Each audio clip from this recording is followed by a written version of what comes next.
Alright, so right now I plan to take you sort of on a journey through my literary life, I guess you may call it.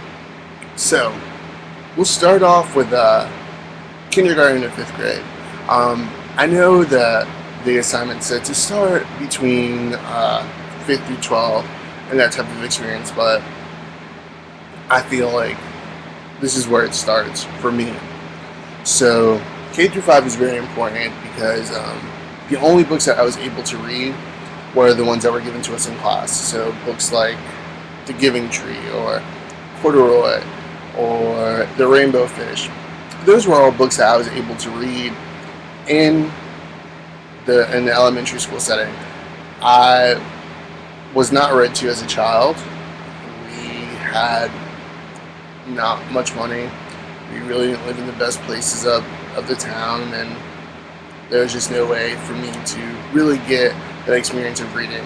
It was also hard to be read to because my parents both speak Spanish, and that is their first language. So my mom is better at it, but she was always working all the time. My dad worked at home, but it was hard because he can't and still can't really read in English. So it becomes really difficult. And it became really difficult at that time to be able to read to me. Okay, so this is where it really starts. For me, it started from 6th to 8th grade. I was an avid video game player at the time. I always used to watch my brother play video games, and there was this one game in particular that he always played that I was just intrigued by, and that's this game called Final Fantasy. Final Fantasy is what they call an RPG game, and an RPG game is it's very text driven. It always has a story, and especially the older RPGs, like when I started playing it around like 6th grade, those are the types that really focus heavily on like textual dialogue. So I always had to read along to really understand what was going on within the game and the story that it had going on. And also, whenever you would like fight other creatures in the game and stuff, it would put you in a battle, but these battles involved like choices, so you could attack, you could use magic, you could summon like monsters and stuff, but you had to read it. It didn't just happen, you had to select it on your own. So that was definitely one of the things that really enhanced my vocabulary, because I was a 6th grader playing 16, 17, 18-year-old game. So it really did help me out, because Final Fantasy is also a series. So I started playing Final Fantasy 7, then went on to Final Fantasy 8, Final Fantasy 9, and started doing all that stuff. I think the next thing I'm about to tell you is the most important part of my literary journey. And also is what sparked my passion in life, which is social justice. But we had a Scholastic book fair, and I had no money to be able to buy a book. It was really hard for me to buy books at the time. So my teacher said to me one day, she said, "I realize that you're probably not going to get a book." She said, "This is what I'm going to do for you. You can get one book of your choice, but make sure that you choose very wisely which book that you want." So at first I was kind of hesitant, because by my family I was taught not to take hand-me-downs and not to take that sort of thing.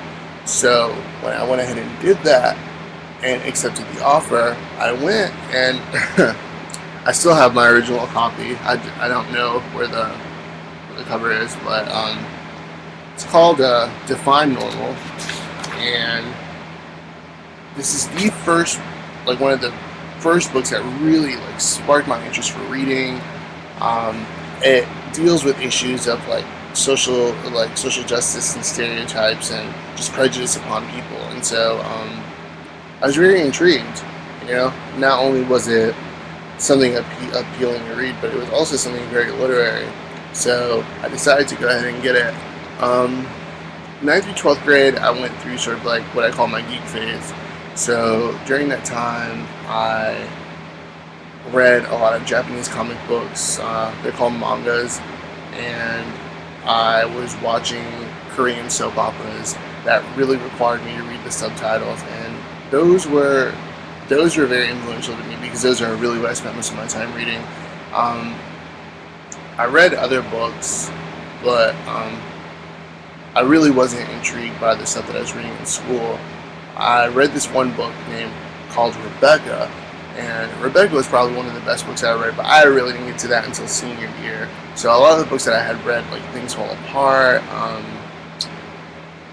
The Great Gatsby, A Doll's House, those were things that I wasn't really too interested in.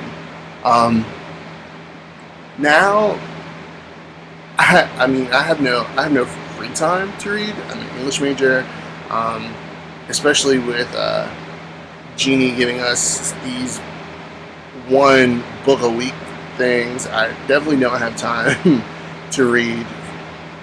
But during the summers, I usually like to read.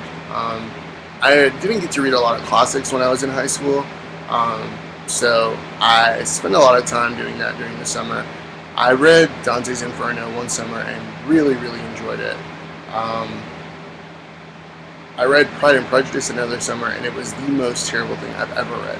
But those were opinions that I made on my own, without any teacher influence, without being forced to read it. Definitely another thing that I've been trying to do is read more books that sort of relate to my culture. So a lot of like Latino books. So the last book I read was How the Garcia Girls Lost Their Accent, which is very good and relates to me a lot. Since I feel like over being Americanized and being in an American school system, I feel that since English has now become my dominant language, I've sort of lost a little bit of my Spanish-speaking skills and whatnot. So that's definitely where I am with my literary timeline and my story. This is not where it ends. It'll keep going. I know I will probably be reading all my life. I definitely enjoy it. I know I'll probably be like an old man with my partner just sitting down in a rocking chair, just reading this book while drinking some sort of beverage. I don't know, but that's probably where I'm going to end up with my literary timeline.